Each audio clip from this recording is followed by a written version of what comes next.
자, 윤석열 후보 역시 여러분도 아시다시피 가족 리스크로부터 자유로울 수 없다라는 평가가 많이 나오고 있죠. 어제 이와 관련해서 의미 있는 결정 하나가 나왔습니다. 요양급여를 부정하게 타낸 혐의 등으로 1심에서 유죄 선고를 받았던 윤 후보의 장모 최 씨의 항소심에서 무죄 판결이 나왔습니다. 하실 말씀이 많으실 것 같습니다. 한 말씀 해주시죠. 피해자라고 주장하셨던 부분이 다 받아들여지셨거든요. 한 말씀만 해주실 수 있을까요?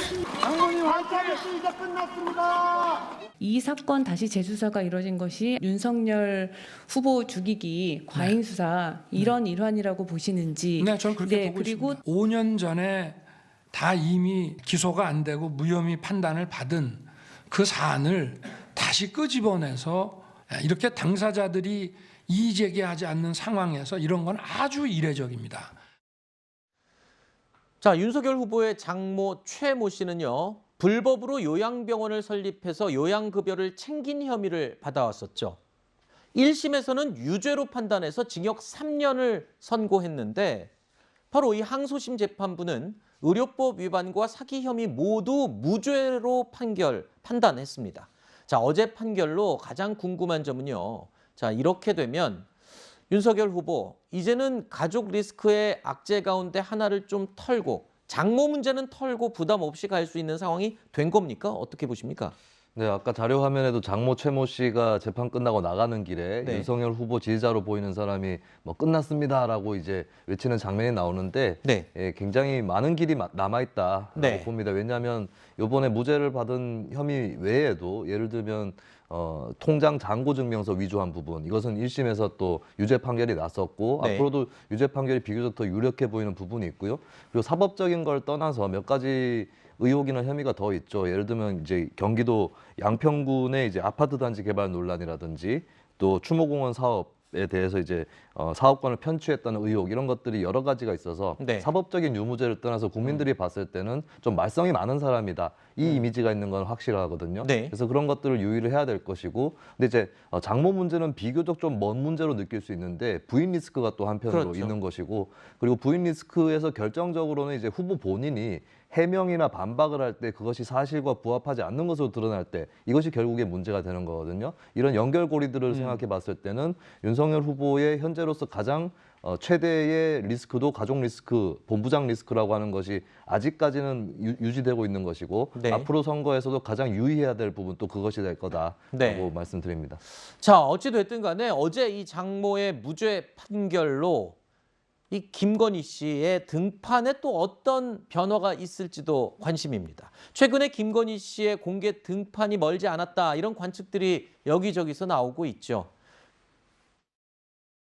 앞으로 남은 선거 기간 동안 조용히 반성하고 성찰하는 시간을 갖겠습니다. 그리고 남편이 대통령이 되는 경우라도 아내의 역할에는 충실하겠습니다.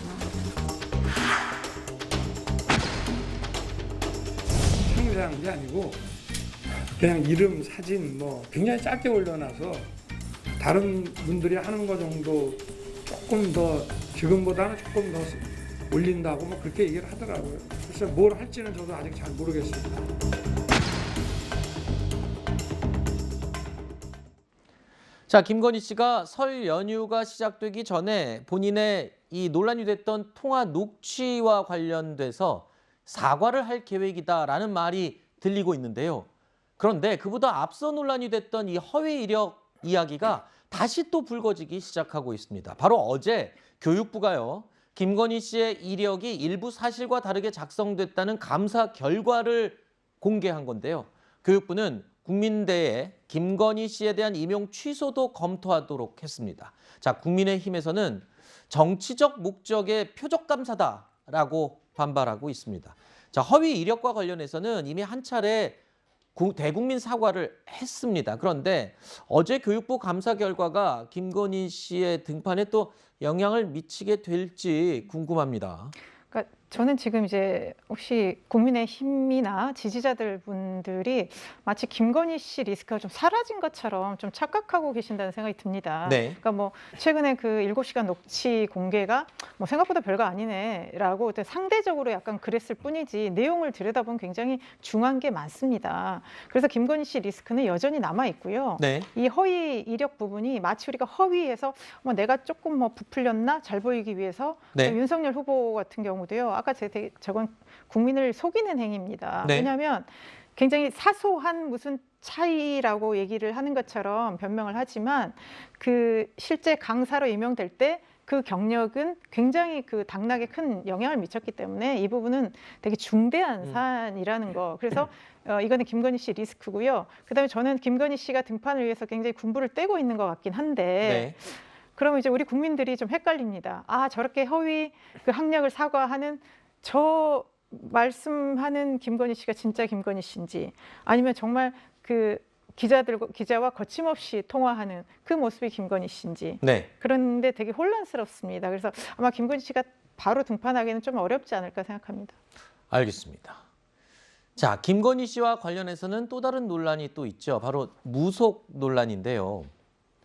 민주당 측에서는 이른바 윤찍김, 이게 무슨 뜻이냐면요. 윤석열 찍으면 김건희가 대통령 된다. 이런 말이 또 떠돈다라면서 공세를 이어가고 있습니다. 그런데 국민의힘에서는 파장이 그렇게 크지 않을 것이다라는 목소리와 전망이 나오고 있습니다. 공장장님 생각에 뭐 무속 이래서 뒤집어 씌우기 위해서 노력을 좀 하시겠지만 이게 결국은 생태탕 그것하고 비슷하게 끝날 거예요. 선거 때만 되면 이 정도 무속이 나온 적이 언제 있습니까? 아니 이런 건 그러니까 처음이에요. 지금 안 되니까 이제 무속이라고 뒤집어 씌우려고 하는데 그게 잘 뭐가 안 뒤집어 돼요. 씌워요. 그래서 실제로 나오는 공장장님 이게 저 효과가 별로 없으니까 너무 노력하지 마세요. 안 돼요. 왜냐하면 국민들이요 이게 제가 보면 효과가 없길 바라시겠죠. 무속 영향 안 받아요. 이게- 아니 김건희 씨가 이야기했잖아요.